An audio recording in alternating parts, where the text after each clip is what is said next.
Alors, je le disais en introduction, beaucoup d'actualités qui tournent autour de la technologie, de la crypto, du renseignement, des datas. Pour commencer, je voulais ouvrir sur la démission du commissaire européen Thierry Breton, qui est parti avec pertes et fracas, viré en réalité par Ursula von der Leyen, qui a présenté un nouveau collège.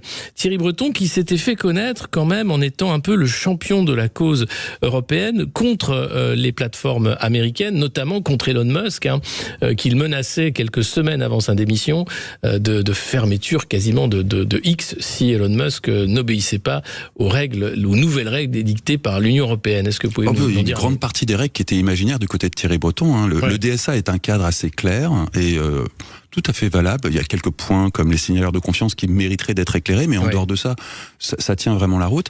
Et Thierry Breton allait bien au-delà dans ses exigences, en tout cas tel qu'il est formulé sur Twitter, bien au-delà de ce que le DSA exigeait.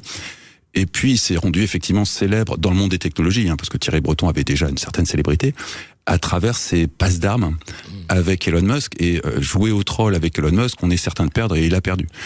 Son dernier post sur X est assez drôle. Son dernier post a le mérite de révéler que ce garçon a de l'humour. Il peut être troll quand même, puisque je le dis, c'est Elon Musk qui souhaite bon voyage à Thierry Breton, et Thierry Breton qui répond à Elon Musk: ah d'ailleurs, est-ce qu'il reste de la place pour aller sur Mars? Parce que je pense qu'on pourrait faire de bonnes normes de régulation sur Mars. Non, il a malgré tout de l'humour. Après, il y a eu des passes d'armes plus tendues. Je pense notamment à celle où Elon Musk l'a menacé de révéler des échanges secrets entre la Commission européenne et Twitter, demandant de faire des censures qui allaient bien au-delà de la loi, et qui visiblement avaient été acceptées par Facebook.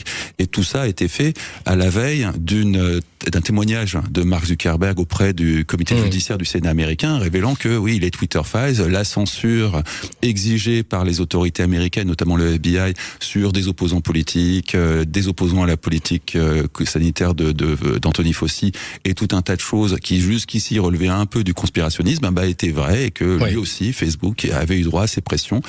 Et que il serait temps de rouvrir le dossier des Twitter Files, parce que visiblement, il s'est passé des choses dans l'ancien Twitter.